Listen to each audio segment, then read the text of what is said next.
Well, I think let's go ahead and get started. And we have a special request. You need to introduce yourself. So tell us a little bit about you, who you are, where you come from, how many kids you got, the works. Okay, hi everyone. Good to see you again. I really begin to see some familiar faces. I think Kim, you should mute everyone, and I'll just open myself, right? Yep, that's what I'm ready to do here. Okay. If I can figure out how to do it. Naka-mute mo, Phil. Good. Yeah. Okay, so hello again, everyone. As I said, I see some familiar faces here already, and that's great to see you all. It's still in small boxes, but we're getting there. Eventually, it's going to be different. I believe in that. About myself, so my name is Shmuel. Shmuel is the Hebrew way to say Samuel, and I live in Samaria in a small community called Tsufim. I'm married and I have 4 little children. When my oldest is 7 years old, so we have like a very young group here at the house. And this year was challenging everywhere. And I can tell you that here in our community and in Samaria, we had a lot of cases of COVID. Therefore, there wasn't any school, there wasn't kindergarten. So the vast majority of the year, I spent babysitting my kids. It was a great time, and I really enjoyed it very, very much. But it was a different year, and I must share with you that we're talking. Me and my wife, we just went to the supermarket today to buy things for Passover. Next Saturday night is the Seder Night, Passover, and we went shopping like you do, right? And we just remember that last year there wasn't normal shopping. My wife went at 4 o'clock in the morning in one of the 24 hours like open supermarkets to buy things for Passover. And we spent the holiday by ourselves. I mean, us and the kids, no grandparents, no wider family. Crazy, right? And a year passed, and I can tell you that a lot of Israelis already are after the second vaccine, and people are getting together. And officially, Passover is not going to be a lockdown. People would be able to see their family, and we're going to celebrate with my wife's side and 3 of her siblings in a big meal here in Sufim, actually, because her parents are living here as well. And that's me. More about that in the end, because what we're going to do today is a bit different. I actually shared with Kim that it's hard for me to do the connection. Usually what we do here is either we give an update about Israel or we do a teaching. And today I was asked to do a bit of both. We're going to start with some teaching about Passover, and then we're going to move to update about Israel, and especially the big, huge subject in mind, which is next Tuesday, election. So you're all familiar with that, and maybe we're going to go to more details soon. But I wanted to start by talking about Passover and share with you a bit of insights. Listen, Passover, Pesach, is everything. Like, every person in the world knows Yom Kippur, but I can tell you, I can share with you that for the vast majority of the people, if there's one memory that is stuck in mind and goes with you throughout the year, is the night of Seder Night, when you sit there with your family, friends, and you celebrate this holiday, and you celebrate the freedom. And it's not a mistake that it's a big deal, because honestly, in Judaism, a lot of the things that we do on a regular basis is connected to the Exodus, to leaving Egypt, right? When you go on Shabbat meal and you have the Kiddush, right? You do the blessing on the wine, you say, we're celebrating this Shabbat, Zecher L'Yetziat Mitzrayim, in memory of the Exodus. When you wear your tefillin, your phylacteries in the morning when you pray, you mention Zecher L'Yetziat Mitzrayim, memory for the Exodus. It's a defining moment. It's a defining moment in the life of the Jewish nation. And I wouldn't say it's a defining moment like one of many. There's nothing like it. There's no equivalent. It's a moment that made us as a nation. Until that moment, we were slaves in Egypt, and we were taken out. And in some ways, we were taken from being slaves of Pharaoh to being slaves of God, you can call it, declaring us as a nation. And when you look at that night, when you celebrate it, you understand some of the understanding how brilliant our sages were to keep us with this tradition, right? Because you can ask any Jewish person who celebrated Passover, and he can tell you what he remembers, right? There's so many things at that night that you cannot forget. Even if you don't practice anything in Judaism, you remember special elements in that holiday. You remember the special bread, the matzah, right? You ate it once, you can't forget it, right? And you remember the songs, and you remember your grandparents, and you remember how in the end of the ritual of the night of reading the Agadah, there's a custom, one of the kids goes and opens the door to Elijah the prophet, and he waits for him to come and drink from the cup of wine. Our sages implanted so many elements at that night to make it a night you won't forget. Rabbi Sachs, if you heard of him, was a chief rabbi of England, mentions something very interesting about it. And he says as follows.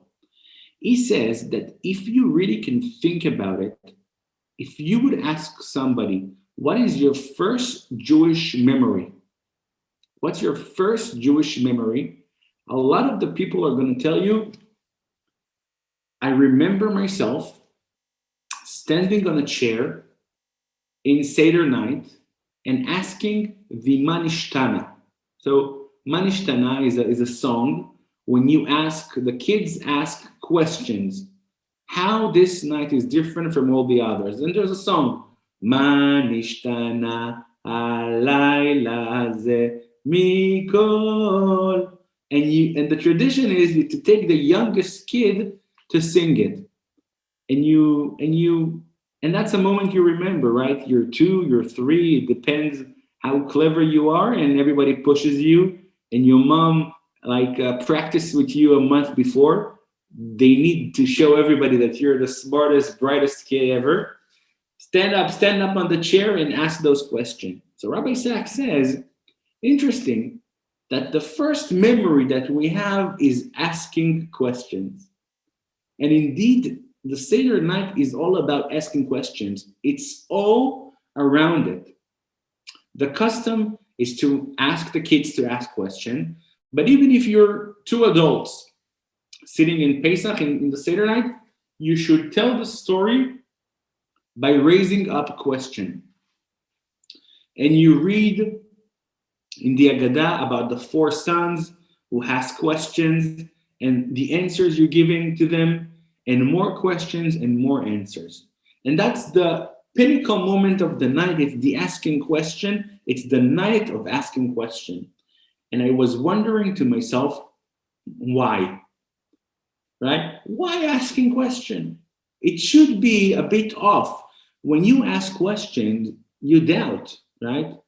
You are not so sure. When you're practicing and you're sitting with all your family, there's like a lot of truth. You know what you're doing here. Why the question? So I think it's really connected to the theme of the holiday. which I'm going to ask about it soon. If I'm going to ask, what is the theme of Passover? Surely everybody would say it's about freedom. You were slaves and now you're setting free. Liberation, right? So I think this is one of the points we need to remember.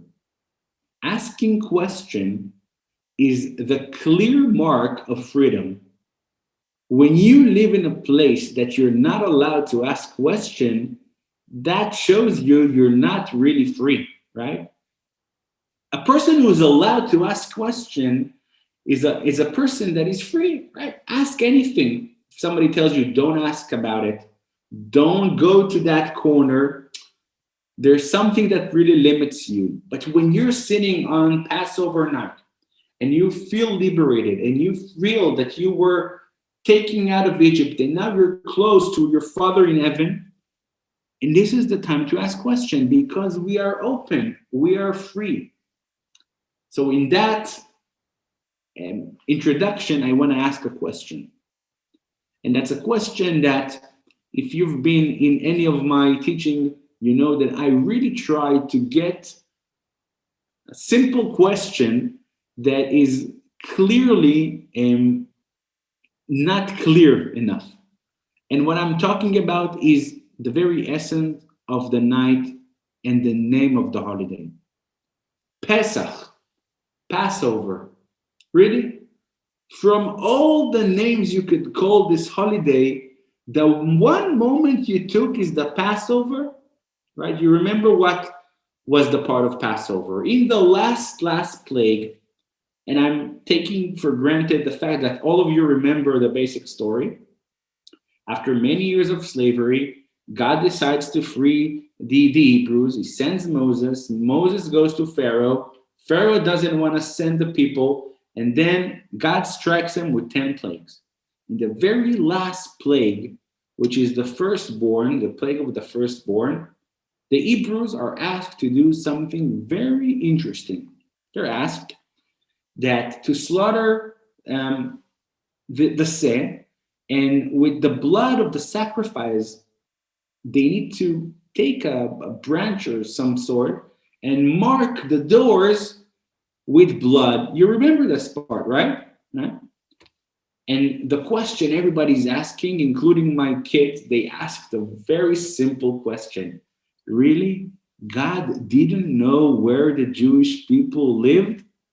Right? They need a special mark. God needed a special mark to know, oh, this is where the Hebrews live. I'm going to pass over and I'm going to go to the next door. Oh, some more blood. I'm going to pass over. Seriously? And not only it's not clear to name the holiday on that, right? Open your microphone and give me a better name for Passover. For the love of God, give me one name which makes more sense. Throw it, any name. The holiday of freedom. Freedom. More. Redemption. More. Salvation. Salvation. You see? Let's close this Zoom. We have a new name for the holiday. Let's meet next year. Honestly, there's so many better names to call the holiday and not Passover. So what was that moment? That's my question, and I'll share with you another question that my son asked me. Maybe we will be able to connect the dots between the two. So my son is really clever. He's in the 2nd grade. He went to Kita Aleph, the 1st grade, when he was 5. Okay? Thank God he's really clever, but he has a problem. His problem is that he doesn't like to read books, right? You tell him to read a book, he says, thank you, two lines and I had enough. Don't need to read anymore. I understand the concept. Of course, when he watches TV, he can watch more than 2 lines. Interesting. And that's the story of my son. And my son asked me a very good question. The other day we were reading about the Agadah actually, and we got to the point where it's mentioned the blood. So he asked me a question. He said, Abba, we already had a blood concept in the story. I said, yes, where? He says, you remember in the first plague, right? The first plague was blood. He said, it's interesting that in the last plague, we're encountering the first plague again. I said, okay, I never thought about it. Yeah, you're right. And then he said, you know what, Abba, I'll say more than that. Actually, the first plague is really not an original plague. I said, how is it so? He says, you remember when God meets Moses in the burning bush? You remember that part? Moses comes to him and says to him, I'm not really sure if I'm going to do it. I'm not sure what they're going to tell me. What's your name? There's like an argument over there. So God says to him, I'll give you some signs, right? Do those signs to the Hebrews and they will believe it. But remember those signs, right? The signs is you take your staff, you throw it, it's going to become a snake. The second is you take your hand, you put it somewhere between your hands or something. When you take it out, it's going to be white like leprosy, right? Correct? Remember this? And the third one was the same. You're going to take blood from the Nile. And when you're going to pour it, it's going to be blood. And my son Naveh asked this good question. Really? We couldn't find more tricks? No original tricks were made? We had 3 already, right? They were supposed to prove something.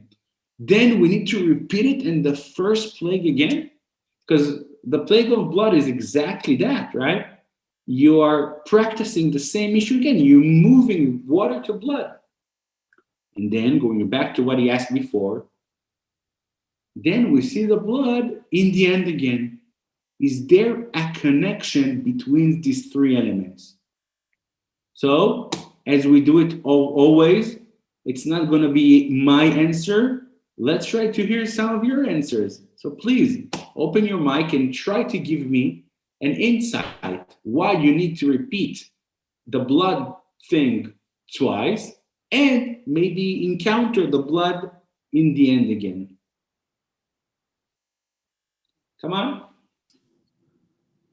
Well, to me, the blood means the sacrifice of Messiah, and it's something that we need to realize that it's the redemption and cleansing blood.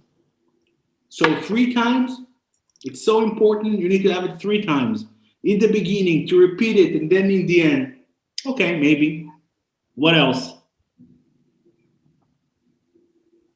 The life is in the blood. I mean, God holds blood sacred. I mean, the essence of God in man. I agree. Mm-hmm. So you need to emphasize it once in the beginning, then you need to repeat it, and then all the way in the end to show it again. That's what you're saying. More. It's korban, offering for our sins, and later on our Messiah gave his own blood for our sins. Again, if it's so important to show it once, twice, 3 times, maybe I'll go with you. But I'm asking, this is something to emphasize 3 times?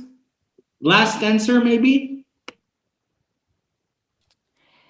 So in the beginning, Moshe was afraid that the Israelites were in disbelief, that they couldn't believe. Right. And so it was given, so blood was given as a sign to help us believe. And then in the end, with the blood on the lintels, it's a sign that in fact we believe completely, and we're willing to put the blood there to show that. So it's part of what makes us worthy of being redeemed then, that we could take that step. Okay, Carol stepped up the game and she said, maybe in the beginning, it was a proof of concept. You want to prove and to show that we believe. And in the end, we'll show you. Look, we take the blood and we take it on the doors. Carol, very good thinking. I don't know. There's not right or wrong. I'm trying here. So I'll share with you some insights about the blood, and maybe we're going to get somewhere with that. So the first concept of blood, the first and the second, is very interesting, because when you go and you see the three signs Hashem, God, gives Moshe, you will see in the text, and you should double check it later to believe me, that God says if they won't believe the first and the second sign, they surely will believe the third sign. And when Moses goes and take the water and make it into blood, there's really going to be the change. And then when the first plague happens with blood, I think that teaches us something. So I heard many explanations, and I'll tell you what I like the most. When you need to think of the Exodus and everything the Hebrews suffered throughout the years of slavery, what would be the hardest moment? You think it was that working really hard and building stuff? You think it was like beating them as slaves? I'm pretty sure it's not the hardest part. You know what was the hardest part? The hardest part was in the very beginning of the book of Exodus, when we read that there was a decree to kill the babies. Think about it, that until that point, being a slave, it's really hard, it's not easy. But really, when you think about the fact that you could not, there was a decree to kill babies, and we know how hard it could be, even imagining it, that would be the hardest moment. Now think about it. When in the beginning of Exodus, it says that the Hebrew cried out to the Lord, and the Lord heard them. After so many years of slavery, after so many years of quiet, God wants to redeem the Hebrew. The Hebrews know that there's a promise that was given to Abraham and Isaac and Jacob that one day they would be redeemed. And now there's a person comes to them, and it's Moses, and he tells them, God sends me. You know what would be my first reaction? Really, where were you until now? We were suffering here for so many years. The sages don't know if it was 400 years or the calculation is really 210 years. Let's say it was only 210 years of actual slavery. You know what it means? It means that your grandfather was a slave. And it's like a generation after generation. And then one day, after so many years, after so many promises, Moses comes to you and says, I was sent by God, I should redeem you. Really? Prove us. So he goes and he throws this staff, not going into details. I think it represents something. Maybe represents the fact that sometimes you were maltreated and people looked at you not in the real way you looked. And when you take your hand and it becomes this leprosy and you twist it again back into normal hand, maybe it represents the fact that even though you went through the hardest time, you can go and be clean and pure again. But when they made the third sign, and God says the third sign really is going to be the one that is going to prove that I sent you, I think that's what happened. Because the truth is, for the Hebrews who went through this hardest time, and remember how the babies were thrown into the Nile, the hardest thing was going day after day to the Nile, walking around it, and knowing that last night, a week ago, your baby was thrown into it. Would you see anything different in the Nile? No. The water would keep on streaming, and you would be looking at it, knowing what happened there, and everybody tells you, what are you talking about? You're crazy. You're imagining. Day in and day out, the Hebrews are working on this Nile, knowing that this was the murder sin of the worst thing possible. This is where they murder my child. But all throughout the Nile, the water streams and people are sitting there enjoying the lovely sun and the lovely weather. The truth is this: every Hebrew who would watch the Nile saw blood in there. It was never water for the Hebrews. It was a river of blood. Now you see, when Moses comes and takes the water and shows them, look, it's blood, he does two things. First, he says, I know what you went through. Nobody's going to deny it. Interesting, in English, denial, right? The denial of the Nile is not going to be happening anymore. I'm going to prove, I'm going to show everybody. Right now, it's between us. You know what I know. I know that you see bloody in this river, and I see the same, and I came to redeem you. But now, at the first plague, it's going to be everybody's view. Everybody across Egypt is going to know what happened to you. Everybody in Egypt would know how this water became blood because what went on with the Hebrews. That was one of the moments when the Hebrews really believed. If they won't believe the two signs, they would believe the third sign. Jumping back again to the last plague. And this is something we need to understand. After 210 years, 400 years of being a slave in Egypt, the truth is this: if you would walk the street and you would need to define who is an Egyptian and who is an Hebrew, I'm not sure how much you would see a difference. It would be really hard after so many years to stay in your identity. Our sages called it the 39 gates of impurity. Year after year, generations after generations, the Hebrews went to a stage that they were already partly Egyptians. They talked the same, they acted the same, they walked the same. Yeah, there were some differences, there are some traditions that were kept, but the truth is the similarities are really, really strong. And now you need to take those Hebrews and cut them off everything they felt home-like. It's almost like cutting an organ. And when you cut something, there's going to be blood. And now think about that moment. When they sacrifice the animal, and it's inside the home, and was head over feet, burning there inside the home.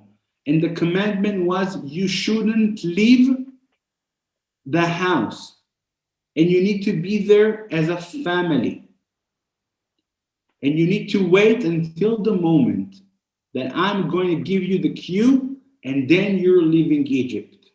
A whole family waiting the whole night, head over feet, stepping out of gates of blood. Does it sound familiar? I think that the last act of the Seder Night, it was the first Seder Night, leaving Egypt was really close to what we know to be a birth. A whole night waiting till the moment, head over heel, nighttime until one morning, you go out and it's bloody. You go out from blood, but there's a new nation now in place, just like a new baby in the world. So the moment you understand the connection between the first uncertainty, belief of what happened to our babies, they were thrown, and the denial is not going to deny anymore till the moment that this nation is going to be reborn. At the moment when all the firstborn child would be dying, a firstborn nation is going to leave Egypt and going to be reborn. Why is Passover Passover? Because that's everything.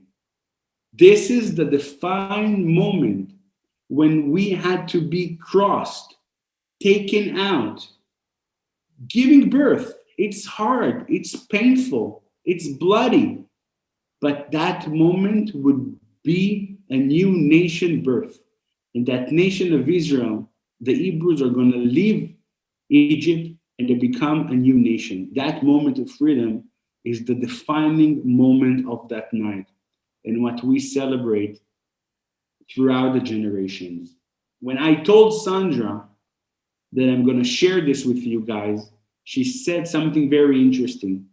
She said that she can find a connection to the election as well. I said, how is it so? Messy? She says, no. You know what was so important at that moment of putting the blood on the doors? Because that was a declaration. For the first time, the Hebrews weren't afraid to state what's important for them, what they care about. We talked about politics. We're going to talk about it soon. You know what's the worst thing about politics, right? You never declare the real honesty of what you want.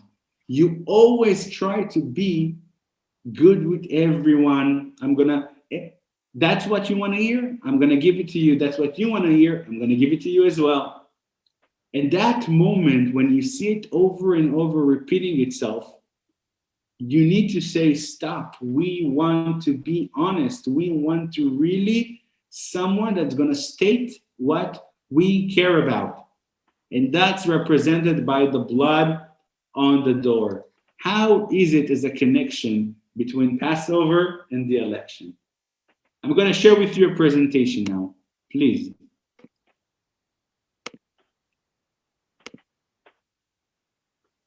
Okay, friends, election 2021. It's going to be one of many this year, we can assume. One of many elections that probably are going to happen this year.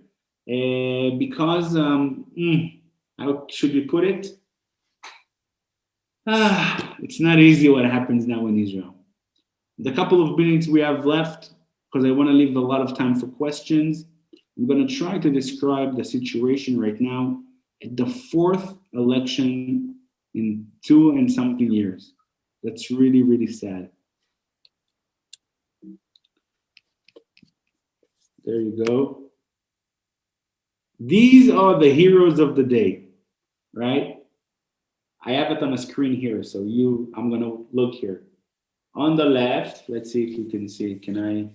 Just a second. I want to try to use the pointer. Okay. I cannot see it. Cool. Shmuel, we have a question. Can you make the slides bigger? Like, I think you've got it in presenter mode. Can you put it to where all we can see is one slide at a time so that people can actually see them? Of course. Like this? Works? Yeah. What do you see now? Yeah, no, sorry, I was muted. Yeah, the way that you had it just a minute ago was perfect. That's Beautiful. one? This one? Beautiful. Yep, beautiful. Cool. Okay, I don't know, but I cannot find a way. Wait.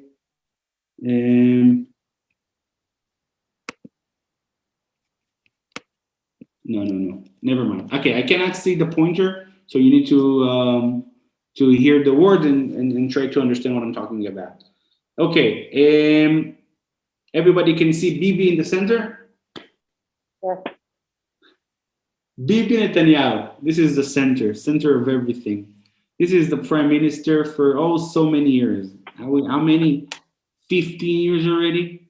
This guy is unstoppable. And if you've been to Israel in the election, or if you are connected in any way, if you if you give a like to Netanyahu on Facebook, you would see him going live literally 12 hours of the day. When between events, when he is in his car, there's somebody there that takes a video of him all the time.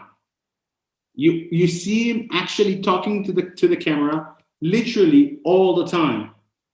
And this guy is 71 and he has an energy of somebody who's 25. I swear, it's unbelievable.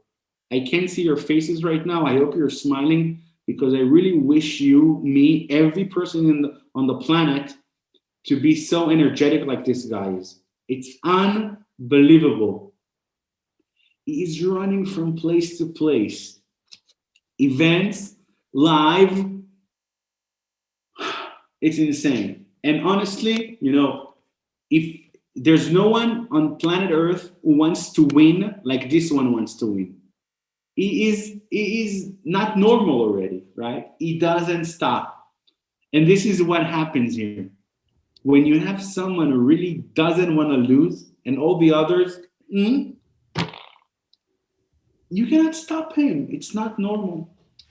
But let's try to be more serious. What do we do with the situation? So your mouse is up, so you can point to him. Say again? Your mouse, your pointer is working on your computer, so you can point to whoever you're talking about and we can see it. Okay, great. So I'll put it very simple, okay? Last time, and that's the most important thing to remember, there was a guy who was the former chief of staff, Benny Gantz, a great guy, honestly a great guy, who wanted to win over Bibi. And he went together and he made this massive, huge group of 3 former chief of staffs and a good-looking politician called Yair Lapid. He's just above Bibi Netanyahu. He's a great speaker, nothing more than that. And they went together all in against Bibi. And they invested time and money. And it was great. It worked really well. And he got so many votes. So many votes. This is how it looked. You see? Why I cannot move the slide again? Okay? That is the way it looked, right? You had Kahol Lavan.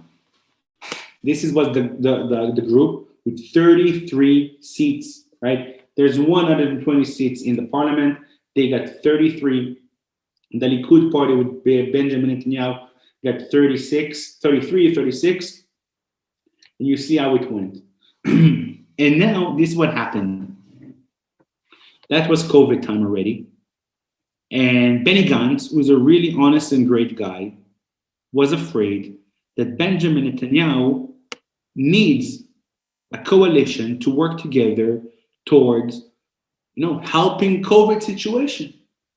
And he literally broke the promise he gave the people of not joining with Benjamin Netanyahu, with Bibi, left his party, left Kahol Lavan, and joined the coalition with a promise of rotating the prime minister after 2 years. I repeat, I'm joining the coalition. I'm bringing with me a group of 10, 12 people. Bibi, you would be the prime minister for 2 years. I'm going to be the Ministry of Foreign Affairs. And then we're going to replace, the Secretary of State and Department. And then we're going to swap. 2 things happened when they signed. One, all the people went to him and says, Benny, we didn't want Bibi again. You gave Bibi the power to be the prime minister again. And second, that moment he understood that Bibi would do everything possible not to give him to be the prime minister, because this is Bibi Netanyahu. The guy cannot lose. He needs to be the prime minister. He literally feels that if he's not going to be the prime minister, Israel is going to sink at that very moment and is going to be destroyed. Listen, you can say a lot of things about him, right? He's obsessed, and we're going to talk about it soon. And he has a lot of issues, but the guy works hard for the people. And he was really honestly believing, I think that's what he believes, that without him, Israel is going to stop from existing. Then COVID started. So COVID is in the process, and the guy does whatever he wants. He didn't stop the country. People went in, brought in the variants from Britain and from South Africa and from anywhere. We had huge number of sick people. Things weren't running well. And then there was something in the agreement between him and Benny about the rotation, saying that if into a certain point they won't be able to pass the budget, the second part of the deal is not going to happen. You won't be the prime minister. In Israel, there's a special law for the budget, and you need to pass it. If you're not able to pass it to a certain point, we are not going to allow this minister to continue to strive. And that's what happened, going into new elections. Now, this is the story again. Who is going to take over? On the left, Yair Lapid, the guy who worked with Benny Gantz in the last election, clever guy, did not leave to be part of Bibi Netanyahu's government, still in his position, or this guy with the youngest guy here in the group, or actually he's not the youngest, but he looks young. His name is Gideon Sa'ar, and Gideon Sa'ar, he is from the Likud party. He's the first person ever to go against Bibi Netanyahu in the Likud party. Usually when you do it, you're not going to be ending well. Not in a mafia situation, but because Bibi has a lot of power and knows how to maneuver things. Gideon Sa'ar said, I'm going to go against Bibi Netanyahu. Enough is enough. And you see there's a guy here. I don't know if you see it correctly, but on the top of his head, he has a kippah, like I have. Right? His name is Naftali Bennett. And I'm going to be very open with you. I vote Bennett. And I'll explain why. Naftali Bennett is a Bibi Netanyahu 2.0. The guy started in the special unit of Sayeret Matkal, just like Bibi Netanyahu and like his brother Yoni Netanyahu before him. He went to high tech and did multiply exits worth billions of dollars, then went to politics. Now, when you have the power of the best unit of the army, you have money, and you're there only to do good, that's a great way to start. And Naftali Bennett really went all in by doing his best to help Israel. That's the way I feel him. He was the Minister of Education, worked hard. Minister of Defense, worked hard. He was now in the coronavirus. He did so many things suggested in the beginning of the process. Nobody heard him. He went out and he published a book, How to Win a Pandemic. People laughed. How to win a pandemic? You didn't want anything. But okay, why is it so important this time? Because according to the numbers, what I'm going to show you soon, he is going to be the one to decide whether we're going to have Bibi Netanyahu again or all the others again. Why? Because the numbers show that he has something around the 10. Now walk with me. Yair Lapid, the guy on the left, has about 20. Gideon Sa'ar, black hair here, has about 10. If Bennett has 10, very easy, you can bring 10 more and you have the 60 something. But what it means that Bennett is going to be in charge of literally handing over the prime minister seat to someone who is not Benjamin Netanyahu. It could be a very risky move for the future, because let's say, throwing to the air an option that Yair Lapid is going to be the prime minister. When Yair Lapid is going to receive a phone call from Biden saying, okay, let's evacuate those communities in Judea and Samaria, let's stop building there, do you think he's going to have the courage like Netanyahu to say, no way? I don't think so. He is left wing. Do you think that Bennett is going to give him the seat to the prime minister? I'm not sure so. Very complex, very complicated, but I'm going to show you how the next slide is really the end of the deal and why Benjamin Netanyahu is going to be the prime minister again. This is Mr. Albert Bourla, a Greek, actually from a Jewish family, and he's the CEO of Pfizer. Small company, no, actually a huge company that brought together the first vaccine. Was 97% success rate, according to the numbers of the research and according to what happens in Israel now. And I'll describe what happens in the mind of the average Israeli. We're going back to life. Restaurants are open. Culture is back, only for 2 weeks. But when you are back to vote and you see that things around you look somehow normal, you're not gonna remember what happened until now. You remember how this guy brought you the vaccine. And that's the honest, simple truth. When people are going to vote next week, after 2 vaccines, grandparents can see their grandchildren again. People are walking to restaurants, buying in shops, celebrating Passover in 3 days after the election. Who do you think they're going to vote? Promises or the actual first prime minister of the world who's bringing a country outside of COVID? I see your faces. It looks like you would vote Bibi Netanyahu as everybody else is going to do. I want to show you this slide. Oh, how do I go back? Yeah, check this out. You see this?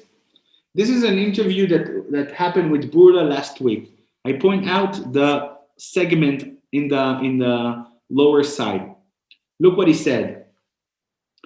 I have spoken to several heads of state. I've spoken to your prime minister. He had convinced me that Israel is the ideal place with good conditions to carry our studies. I was frankly impressed by your prime minister's obsession. He called me 30 times, he added. That was a real interview on TV with the Israel national TV channel. He says that. The reporter, of course, she's like left wing. She hates Bibi. She gives him a face like, obsessed, huh? She thought it's a bad thing. 5 minutes later, Bibi Netanyahu goes online and says, you're right. I am obsessed for this nation. I worked hard. He continues and he says, yeah, he called me at 3 o'clock in the morning. I said, check the interview, right? It's there. You can see it online. He says, I told him, Prime Minister, it's 3 o'clock in the morning. He says, no, never mind. Tell me, is the vaccine safe? So everybody was, wow, so impressed. Then Bibi goes and says, yes, I called him at 3 o'clock in the morning because the state of Israel is very important for me. Somebody pointed out, he sits in New York. 3 o'clock in the morning for him is 10 o'clock here. Not a big deal to call a guy at 10 o'clock in the morning. 3 o'clock at night for him, it's a bad thing. For Prime Minister Netanyahu, it's just calling in the morning. The guy is working hard. Now, I'm sure some people here in this Zoom meeting are not so sure about the vaccine. I respect that. I want to show you the graph here in Israel. This is the corona status in numbers as for yesterday, 16th of March. You see the yellow line going down? That's the numbers. The numbers don't lie. And we have less sick people here, less problems. I'm going to read what happens here on top. New sick people, only 1,092. If you can see here on the graph, there were times that we had 12,000 sick people almost a day. Now 1,000, it's nothing. Dead from the beginning of the pandemic, 6,000. It's a big number. It's a big number, especially for a small state. We have 586 sick people in heart condition. All of them did not have the vaccine, didn't take the vaccine. And this is the R, how much it's being progressed is 0.72. And this is the crazy number of people after the 2 shots. 4,000,003, whatever. I don't know how to read the number. You read it by yourself. That is the situation in Israel. So people are asking what's going to happen on Tuesday. What we do in Israel is polls. You do it the same, but there's a law saying that you cannot do polls a couple of days before the election because it's really making people change their decision. So this is the last poll that was made. Netanyahu 30. Yesh Atid, there's future. Yair Lapid 21. Yamina Bennett with 12. Gidon with 11. I think it dropped from there. And the Arab group 8. Israel Beiteni are the Russians 8. Shas Ultra Orthodox 8. Yedot Torah Ultra Orthodox 7. Avodah, this is like the left wing. Look at the numbers, how much they dropped. They have 6. You see the small blue here, Benny Gantz. From 33 dropped into 4. This is why, how many people didn't want him to go with Bibi. And we have another religious party, which here is the Tzionut Datit.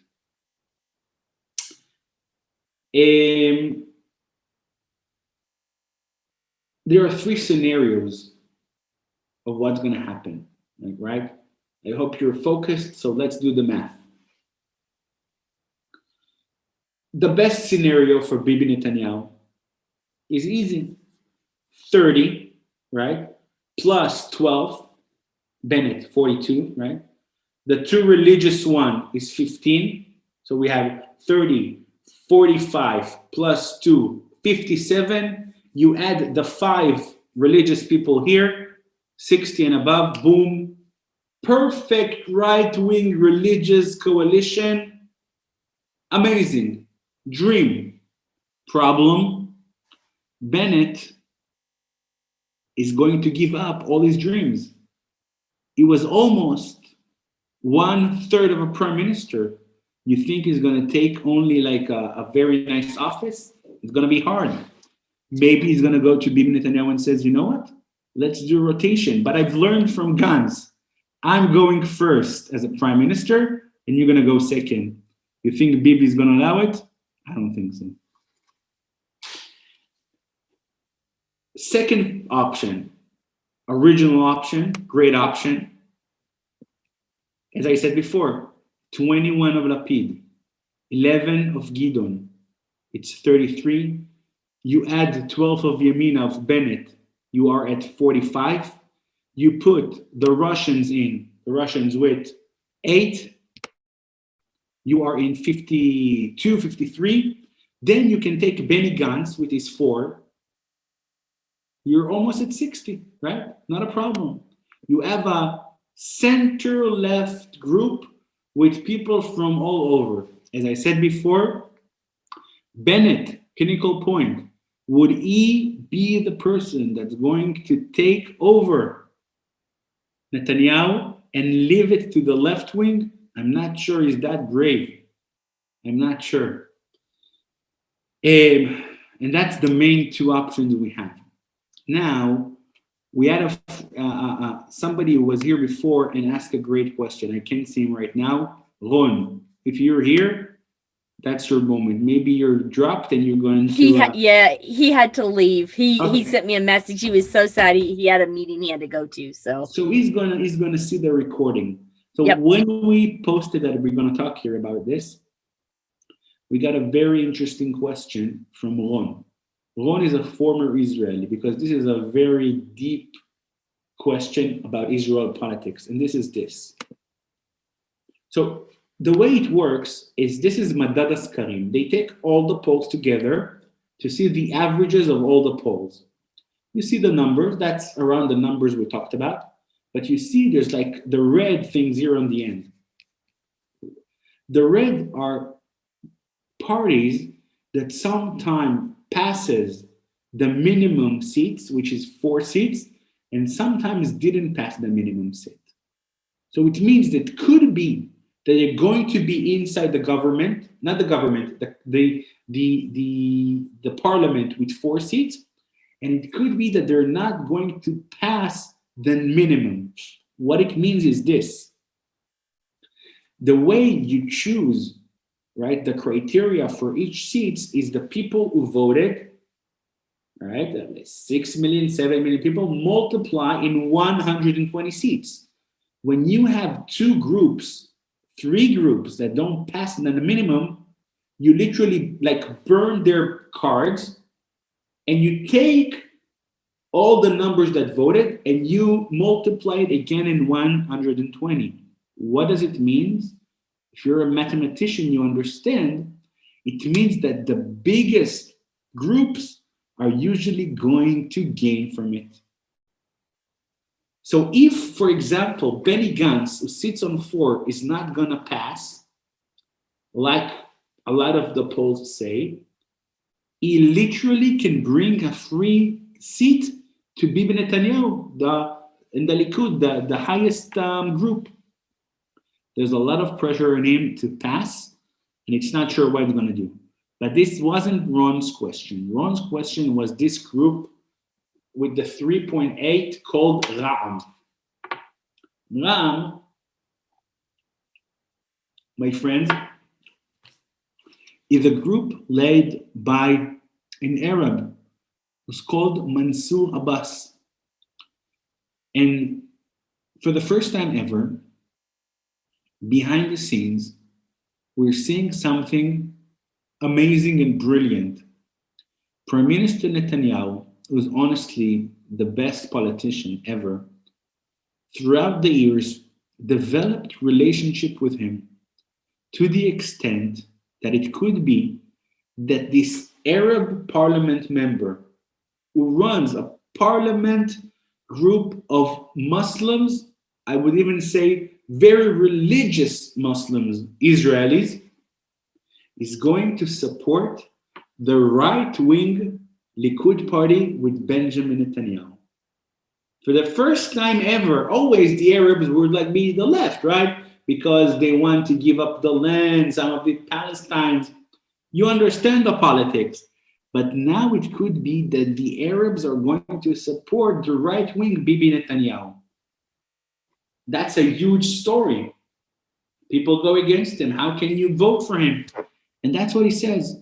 And honestly, I really respect him. You know what? Prime Minister Netanyahu has been our prime minister for 15 years, and he invested billions of shekels in the Arab sections. The Arabs need certain things to be helped with. Violence, they have problems with roads, and he invested in them, in education, in developing. Why not? Because he's right wing, I'm not going to vote for him. He cares for me. That's what Mansour Abbas says. And we might see a one-of-a-kind situation that Bibi Netanyahu is going to make his 61 based on a parliament group of Arab people, Muslim Arabs from Israel, And that's going to be another game changer. My last slide is this. On the top photo, you can see how people are very worried. You see Aryeh Deri, you see a lot of parliament members. And this is what he says. Bibi says to them, you know what? In Corona, in COVID, I'm really sick. I mean, I'm really sick. I'm really weak. I don't know how to run it. My strongest point is the election. Don't worry. So during COVID, I wasn't the best manager, but in the election, I'm going to wake up and I'm going to perform. And that's him, right? He's doing it right now as we speak, live all the time. He goes through all the channels. He goes everywhere. He is burning the fields. And the lower photo says, election 2021, Yair Lapid with a sign, only not Bibi. Gidon, only not Bibi. Bibi, Bibi. Right?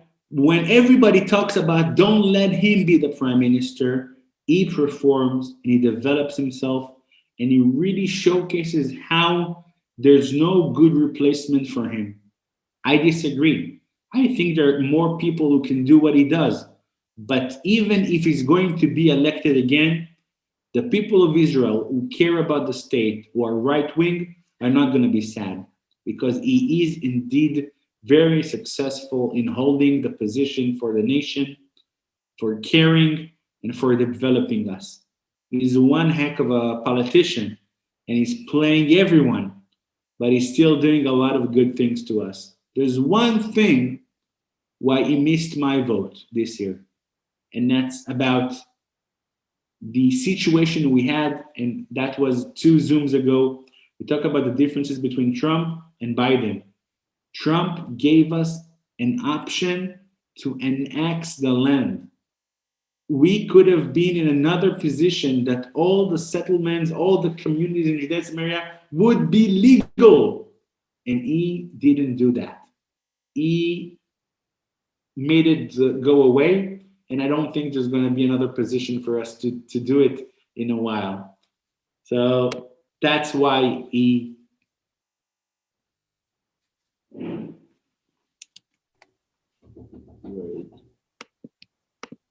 Got a question for you, Shmuel. This is why you lost my vote. And if you have the right to vote, vote Bennett. Amen. Question: do American Jewish people get to vote in Israeli elections? American Jewish people, no. Israelis who live abroad, certain years can vote. It's not like like Americans, I know they can vote even if they don't live in America for years. You need to be Israel, an Israeli citizen. Being a Jew is not enough. Friends, questions, please. Yep. Feel free to unmute yourselves and ask, or you can chat them in, whatever you feel, whatever you like. Comments on the... Go ahead. This is Rita from North Carolina. Question for you: isn't there a scripture in your scriptures, the Hebrew scriptures, that say that God places men in control of who He wants to be? Do you follow that belief that God will put who He wants to be in at this time, like He did King Cyrus? Am I correct in assuming that? I didn't follow the questions very well. Like, who are you talking about? Well, she's saying, is there a scripture about God putting in control?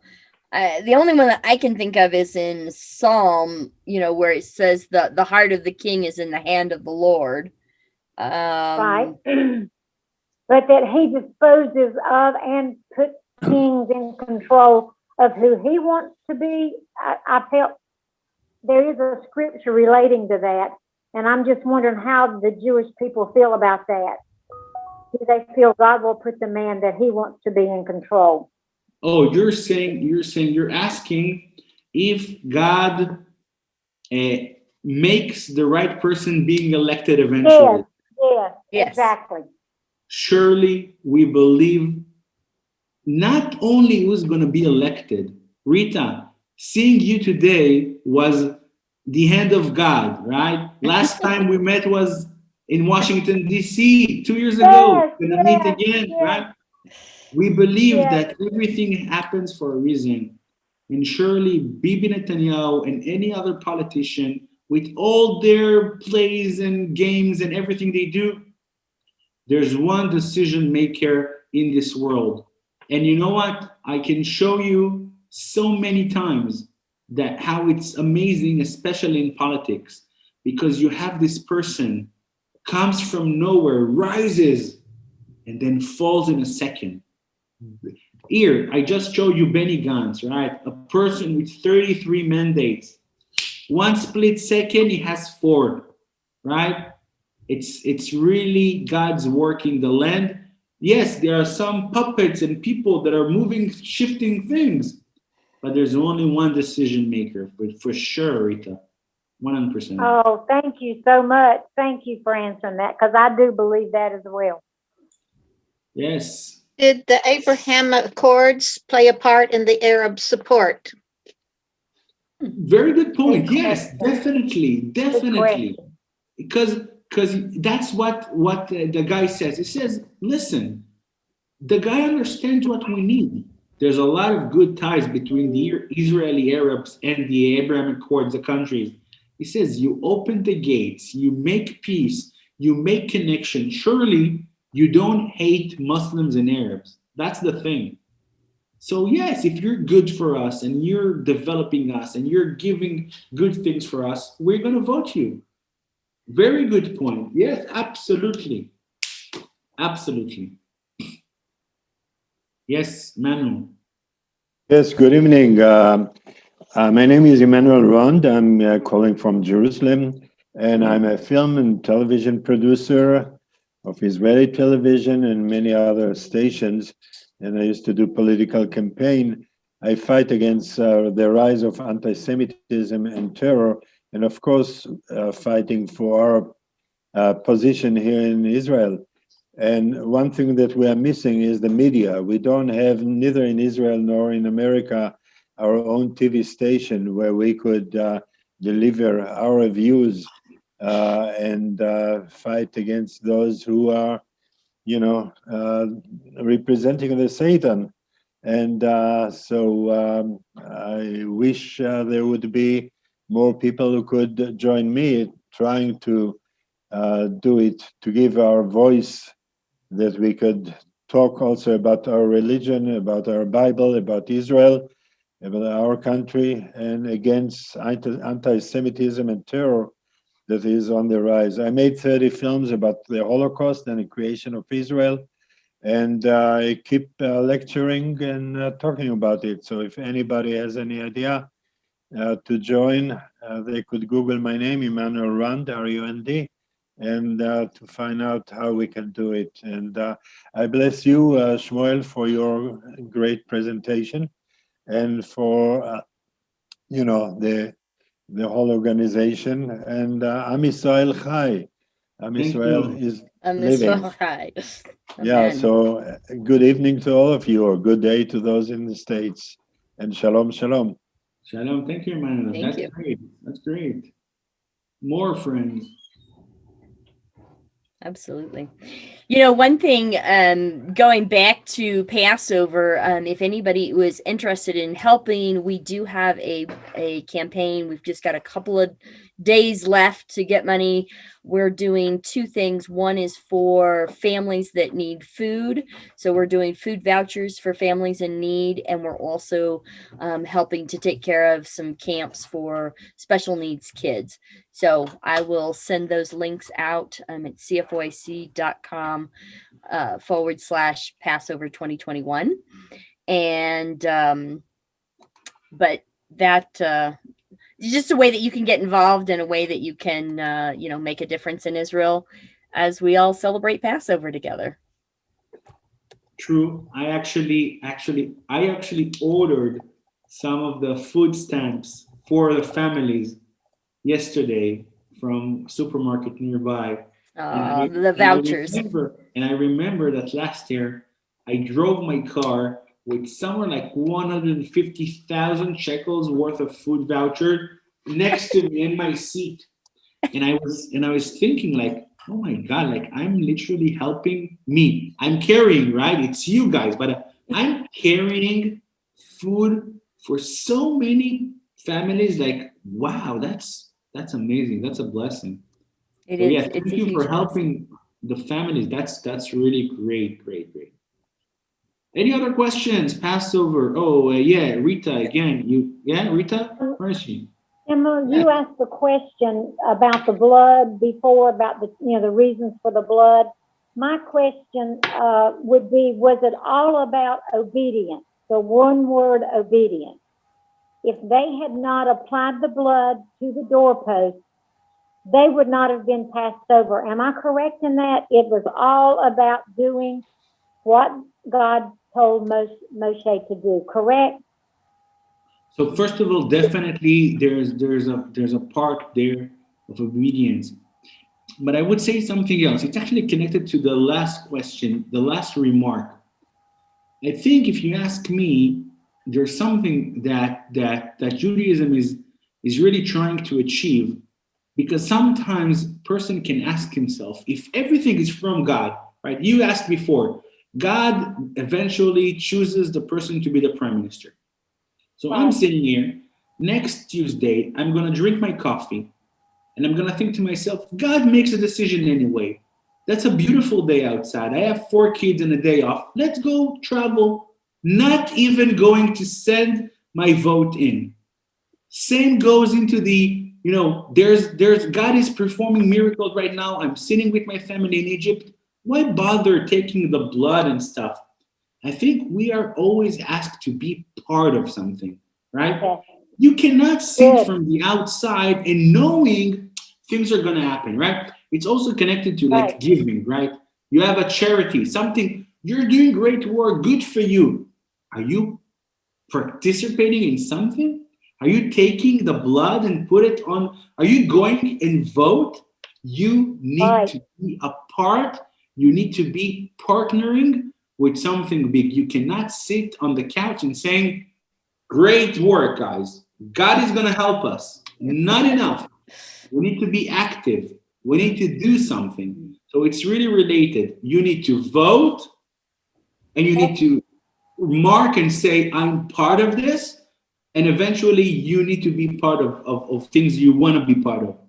So that's a great question. That's a good answer. Very good Thank answer. you. I like that. I actually do believe it's a good Very answer. good. I love my answer. It was a good answer. I think you've built it. You've built it. I don't know if this is the right scripture or not, Rita, but 1 Samuel 2:7, the Lord makes poor and the Lord makes rich, and he brings low and he exalts. So could I just comment? I'm speaking to the lady in North Carolina. I think the verse she might be looking for is Daniel 2:21. Says he, God, removes kings and establishes kings. And I assume that means politicians. Yep. Yes. And I've had a couple of good vacations in North Carolina. Yes, thank you, sir. That is the scripture. And Kim, the one you used too, that's good. Thank you so much, sir. Appreciate it. Bye. Anything else? Yes. I had a comment. I noticed when I was looking at some Israeli news that Bibi went out to Judea and Samaria, Samaria. Was it a couple of days ago? Bibi. Okay. So I'll tell you this. In Hebrew, the thing he's doing right now, in Hebrew, they call it, he is drinking Bennett. Right? Bennett has votes, right? The right-wing religious people, the settlers. And Bibi takes the glass and drinks it. How he drinks it, he is pushing all the right buttons. He goes to Judea and Samaria. 2 days ago, he went to a place, I promise you.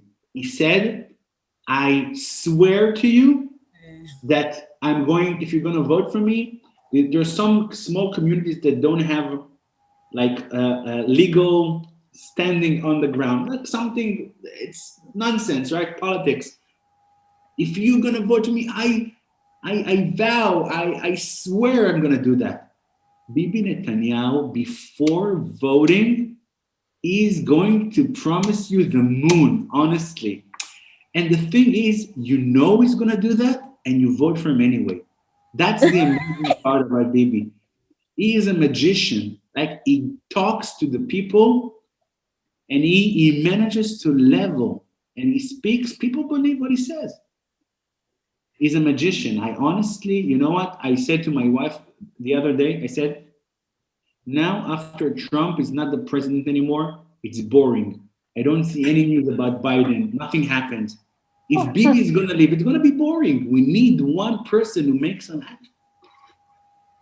That's So, good. So again, from saying that you believe that he won't keep his word once again.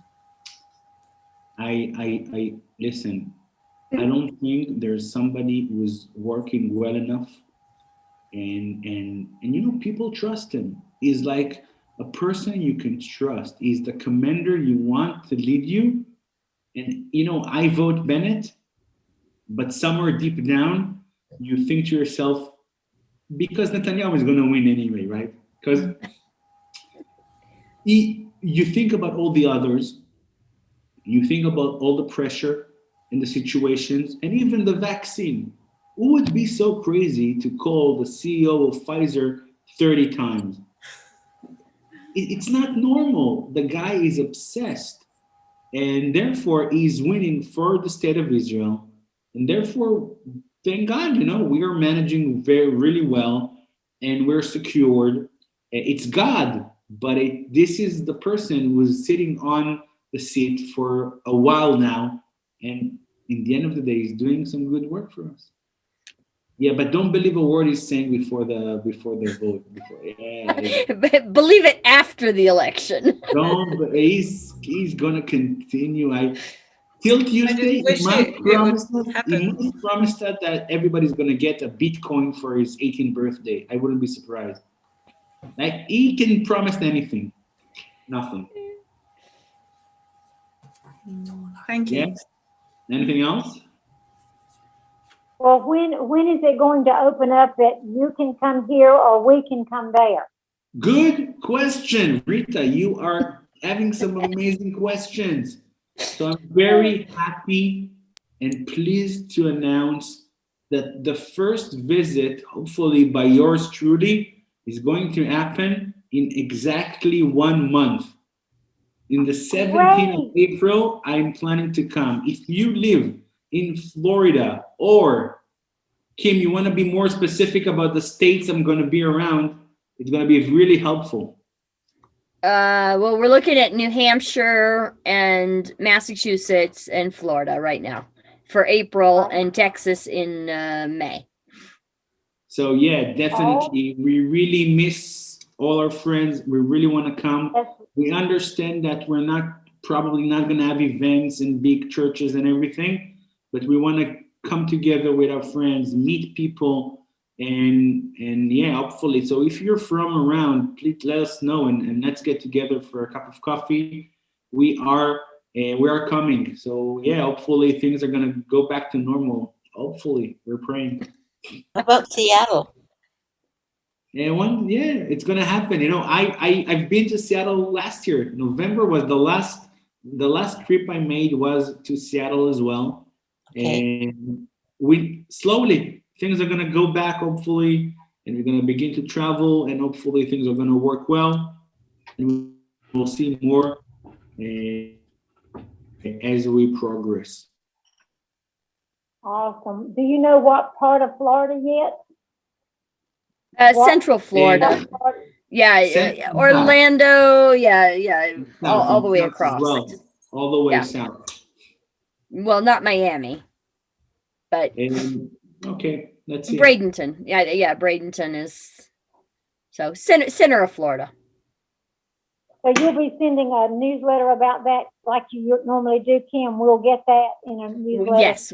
Yeah, as soon as we get everything down, we'll post it on the website and have it on emails and that kind of stuff. You are the first people who know it. We actually decided on it yesterday, but you asked, so I had to share. feel privileged. We feel So it's you privileged. guys and all of YouTube in a couple of minutes. Yes, that's Right. awesome. Anything else, friends? Or we're gonna say Any good word? night? All right. Is there any word on Israel opening up for tourism? Right now, actually, from a couple of hours ago, the High Supreme Court of Israel said it's illegal to close the skies in Israel for Israelis. For Israelis, right? Oh, okay. So That's not me. no, but if you ask me, what's going to happen now is when it's going to be opening again, and things are going to become more often, and they're going to find ways to make tourists work. You need to understand, honestly, that businesses in Israel are struggling. Like, we need tourists. It's not even like we want tourists, it's we need them. There's so many businesses around this field that it's really crucial. You see states like Cyprus and Greece nearby, they cannot live without it. I'm not talking about a place like Thailand. The economies are built on tourism, and Israel is not built on it, but we really want it to work. And I'm telling you, when there's going to be a way to make it secure, it's going to happen, and it's going to be opening for sure. Will BB do that? I'll vote if I could. He will. He promised this. Oh, so it's not going to happen. Probably they'll need their shots and a card saying they had them. Is that correct? No, Nahon? Say it again? They'll need their cards to say they've had both their shots. No, I think if you don't have the shot, what it means that you're going to need to do a check. You need to board with like a check from 72 hours before. And when you land, you need to do another check. And if you're good to go, you're good to go. I think that's going to be the process. They cannot make you and force you to do the vaccine. They're not going to force you. I've got my second one to go, but I'll have mine when I get there. Okay. Tomorrow for us. And then maybe back to Jerusalem. We want to be back in Jerusalem with Bridges for Peace. So awesome. Great. Awesome. Okay, friend. Yeah, Emmanuel, something else. Yeah, just I wanted to mention for everybody to know, today is a Memorial Day. In 1948, today, 78 doctors under Professor Chaim Yaski, the head of Hadassah, went up in a convoy to Mount Scopus, and they were all murdered, decapitated, and burned. And this is the Ein Het, the 78 doctors and patients and nurses. And the British stood by, and they could have done something they didn't want to do. So I just want you to remember it was today in 1948, just to remember the 78 doctors butchered by those people. But we'll see better days. Yes. So Amen. I wanted to finish up with something positive, Emmanuel. Right. It's not that, I but said, I'll tell you what it is. days. Emmanuel, I'll tell you what it is. Both of us know. So what happens 2 weeks, 3 weeks before Passover is that you need to begin to clean the house. And usually what you do is our lovely wives, they take advantage of the fact we are not supposed to have chametz, leavened bread, and they clean all the dust as well and all the things from winter, and they take advantage. And also, in memory of us being slaves in Egypt, we are a bit slaves to the wife a couple of weeks before Passover. And these are the good words. Having said so, the fact that I spent an hour and a half with you guys in a crucial evening time, when that's the right time to clean because the kids are asleep, I want to thank you for that personally. And I want to thank you and wish that we can meet again tomorrow and the next day and the next day and every day until Passover. And we're going to stop this torture. Please. Thank for the good days. I left a message on the chat thanking you for the organization for presenting this evening, and for you, Shmuel, for the great presentation. So you can read about it in the chat box. Thank you. Please, Yes, can Stella. I say, I would like to say to Emmanuel, there are many British people, many Christians who are so ashamed of what happened at the end of the war and during the war. And if I can just say to you, we repent wholeheartedly for that terrible thing that we are so ashamed of that. Please forgive us. I forgive. And in the 17th, 18th, 19th century, it was the British who were the greatest Zionists who proclaimed the Jews have to go back to Zion. Yes. And Yes. lots of British people that we have to thank. And Yes. yeah, and we forgive the Yes. people, of course. And we are praying for a turnaround, that our government will be true to you always. They are getting better. Okay, friends, there's a custom here in the end of the CFOIC updates with Shmuel that we're saying goodbye, but we're saying goodbye from wherever you're from. And then we have like amazing places on the planet, and the coolest place wins a full paid trip to his nearby grocery shop. Okay, so with that, I want to thank you very much. And please tell us where you're from and say good night and happy Passover. Sweden, good night. Bye, Sweden. Good night, Texas. Good night from United Kingdom. From London. Thank you. Jerusalem. From Cambridge. British Columbia.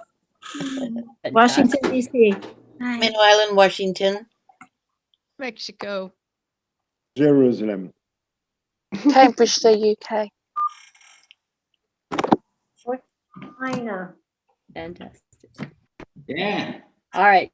Thank you all for coming. Thank Bye-bye. Thank you, Kim, for putting it on. You're welcome. Bye-bye. I hope you enjoyed that video, and we'd like to be sure you're getting all of our video content. So just click on the subscribe button below, as well as on the notification bell, and that way you will have easy access to all our material. We look forward to staying in touch with you. God bless you, and have a wonderful day.